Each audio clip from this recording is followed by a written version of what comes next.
परियां समझ गए? पापा की परियां नहीं, आसमान वाली जो परियां होती है।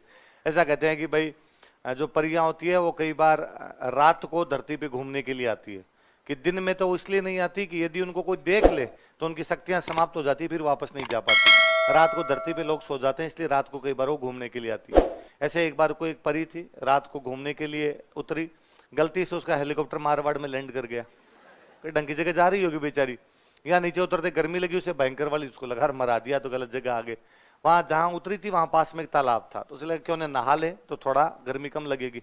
वो उस तालाब में नहाने लग गई। उस दिन धांधल जी कोई अपना घोड़ा लेकर रात्रि को वहां से निकल रहे थे। धांधल जी को याद आया कि यार घोड़े को पानी नहीं पिलाया, कई देर हो गया, घोड़े को पानी पिला लेते हैं। चूंकि वो लोकल थे तो वो जानते थे कि यहाँ पास में तालाब है, तो उन्होंने तालाब की तरफ घोड़ा मोड़ा। जैसे तालाब के पास गए धांधल जी तो चौकन्ने, धांधल जी स्टेच्यू हो गए वैसे के वैसे। उस परी ने थोड़ी देर बाद देखा तो उसने कहा मिस्टर तुम जो कोई हो पर धांधली कर रहे हो।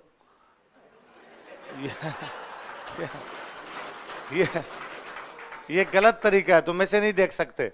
और सबसे बुरा तो ये हुआ मेरे साथ कि मुझे यदि धरती पे को देख लेता है वापस नहीं जा पाती हूँ, और तुमने मुझे देख लिया मैं वापस कैसे जाऊंगी स्वर्गलोक में। धांधल जी ने कहा किसने कहा वापस जाना है?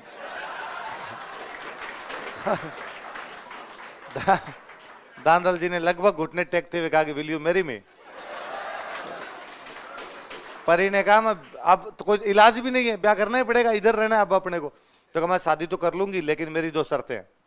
एक तो शादी के बाद में मेरे को अलग से एक महल बनवा के देना पड़ेगा। धांधल जी का डन। और बता का दूसरी शर्त यह है कि उस महल में बिना मेरी परमिशन के किसी की एंट्री नहीं होनी चाहिए। कोई बात नहीं थी।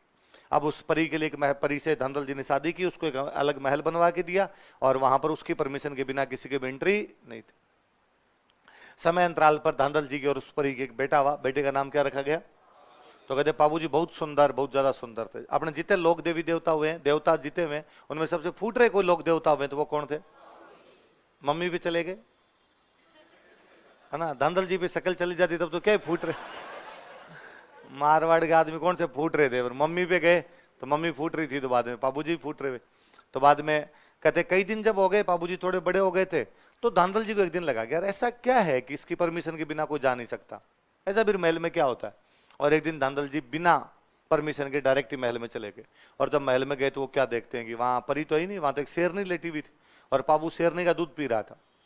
धांधल जी लगा ये क्या कोत्तक है। अब शेरनी ने जैसे ही वापस धांधल जी को देखा वापस परी बनी और उसने कहा इसी दिन के लिए मैंने मना किया था, मैं परी हूं, मेरे में ऐसी शक्तियां हैं कि मैं अपना रूप बदल सकती हूँ, लेकिन अब तूने मुझे इस रूप में देख लिया इसलिए अब मैं यहाँ पर नहीं रहूंगी, अब मैं वापस स्वर्गलोक जाऊंगी। एक माँ की अपने बच्चे के प्रति दो इच्छाएं होती है, एक तो दूध पिला के थोड़ा बड़ा करे, जब बड़ा हो जाए तो उसे अपने कंधे पे खिलाए, अपनी पीठ पे खिलाए। तो अब मैंने इतना बड़ा तो कर दिया कि ये खेल सकता है, लेकिन अभी मैंने इसे कंधों पे तो खिलाया नहीं था, पर अब तू जाने तेरा काम जाने। तो परी तो धांधल जी के पास बाबू जी को छोड़ के चली गई। फिर धांधल जी की एक और रानी हुआ करते, उनका नाम था कमला दे। क्या नाम था? फिर बाबू जी का पालन पोषण वो रानी करते हैं जिनका नाम क्या था? तो फिर मम्मी वही होगी एक प्रकार से। पत्नी का नाम क्या है?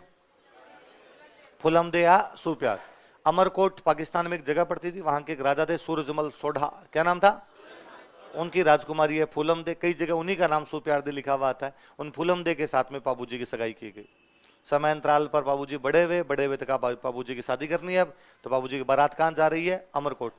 बाबूजी एक तो इतने फूट रहे, ऊपर से राजकुमार, शेरवानी पहनी अच्छी सी, साफा बांधा एकदम, वो सिर पे कलंगी, मोड़, एंटीना सारे लगाते ना, एंटीना के बीच में होता है ना सारे। बाबूजी बड़े फूट रहे लगे। बाबूजी के दो खास दोस्त थे एकदम, उनके नाम थे चांदा और डामा। क्या नाम थे? दो भील भाई थे ये एकदम खास बाबूजी के, और ये दोनों खुद जोधपुरी कोट पैंट ऊपर तक बटन बंद किए। दूल्हे के दोस्त हमेशा दूल्हे से ज्यादा तैयार होके आते हैं, क्योंकि उनको ये गलत फहमी होती है कि लोग हमें देखेंगे। हालांकि लोग शादी में केवल और केवल किसको देखते हैं? दूल्हे के अलावा किसी को भी देखते, पर फिर भी उनको तो लगता है यार क्या पता कोई नजर हमारे पर भी पड़े इधर आगे, तो तैयार होके रहते हैं। फिर क्या दूल्हा इंटेलिजेंट होता है जी, दूल्हा हमेशा उन लोगों को अपने साथ में रखता है जो उससे बूढ़े होते हैं, है ना। तो यदि आपका कोई दोस्त दूल्हा बनते टाइम आपको कहेगी भाई तू मेरा भाई हमेशा मेरे साथ रहेगा, तो आप समझ जाना उसकी नीयत क्या है।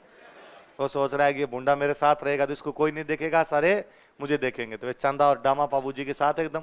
और चांदा डामा ने बाबूजी का, अरे यार बाबूजी कितने फूट रहे लग रहे हो, थू थू नजर नहीं लग जाए।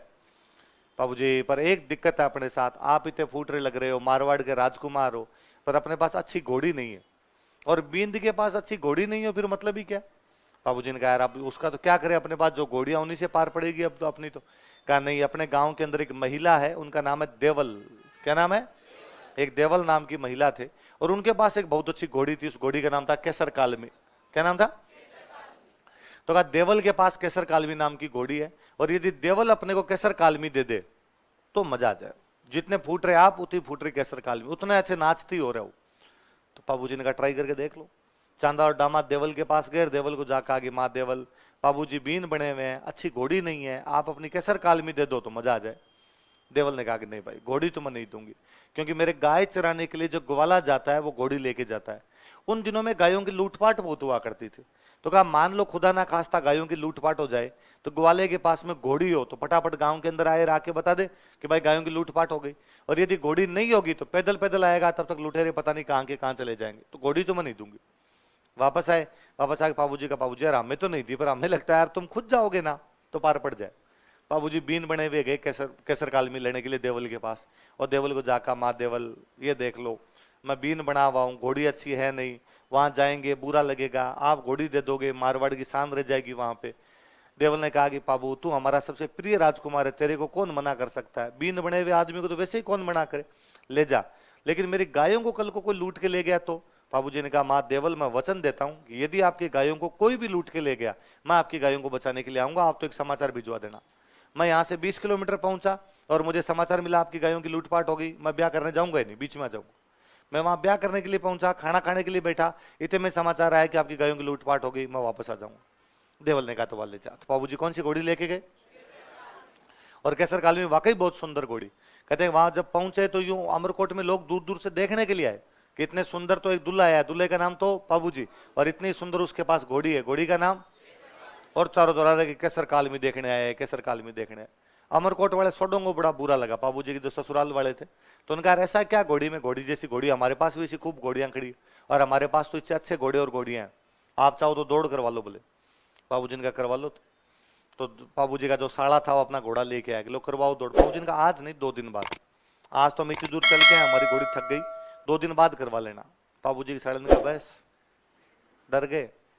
बाबूजी ने कहा तुम और कुछ ही कर सकते हो, लेकिन जयकांत सिकरे का एक वर्ड नहीं कर सकते, लो करवाओ दे के दौड़। कहते थकी हुई केसर काल में भी उनके घोड़ों से जीत गई थी। और बाबूजी ने कहा आप बताओ देखे। तो उनको और गुस्सा आया उन अमरकोट वालों को, उन्होंने कहा आप देखेंगे। तो कहते हैं कि जब बाबूजी तोरण मारने के लिए, उन्होंने तोरण बहुत ऊंचा बांध दिया।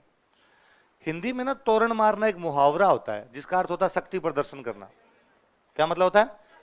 पहले क्या, एक राजकुमारी से ब्याह करने के लिए 3-4 राजकुमार आ जाते, अब किस राजकुमार से ब्याह करें तो तोरण ऊंचा बांधते कि जो ऊंचा तोरण मार देगा उससे क्या कर देंगे सद।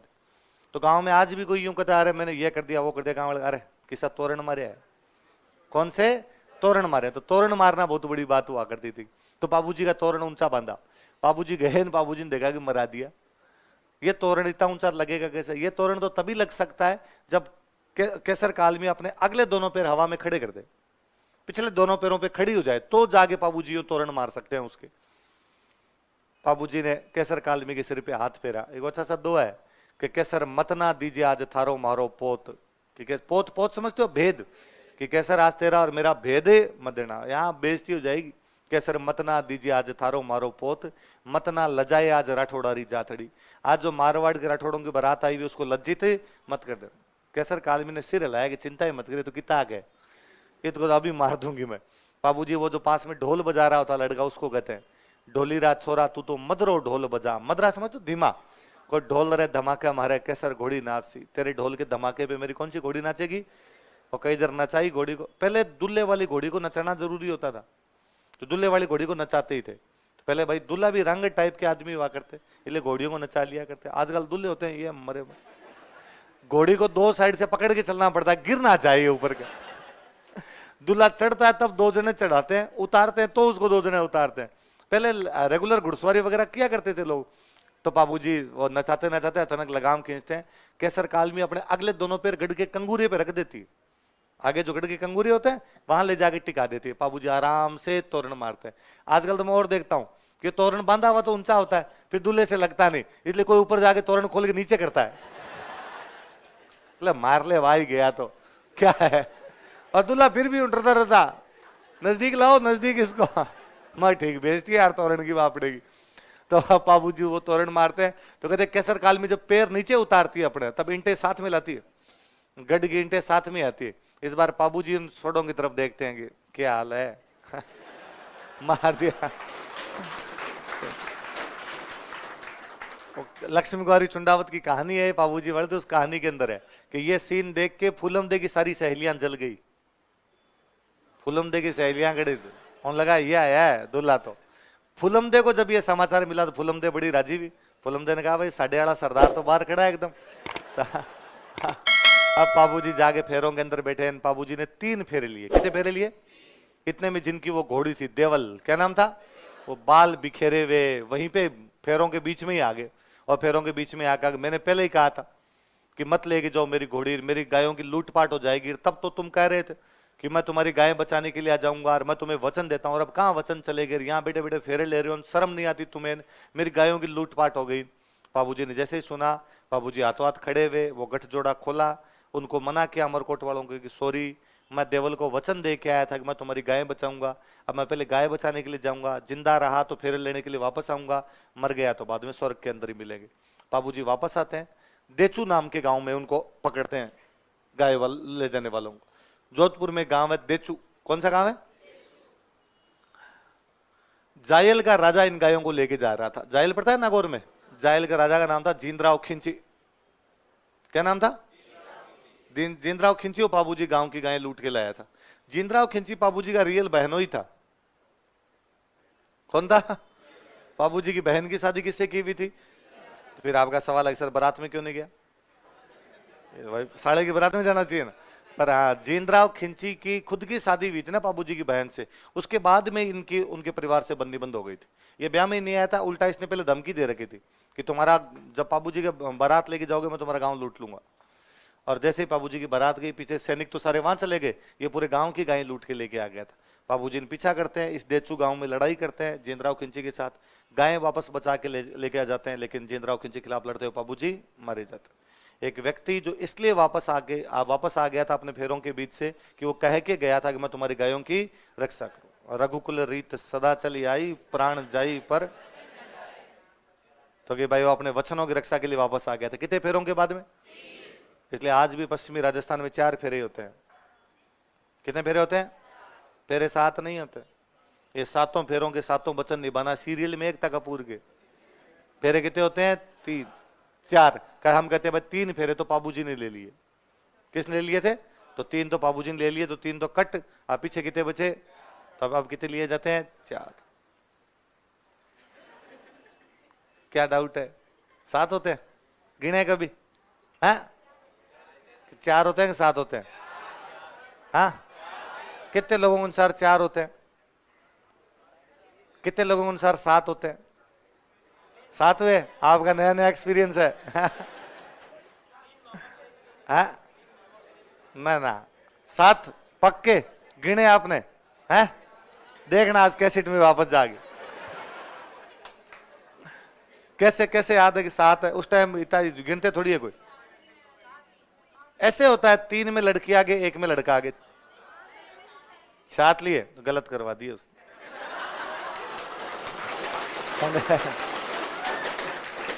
पंडित जी ने 3 ज्यादा करवा दिए। राजस्थान की मान्यता के अनुसार नहीं करा, ये यूपी बिहार की मान्यताएं ऐसी सब। अपने यहाँ 4 ही हुआ करते।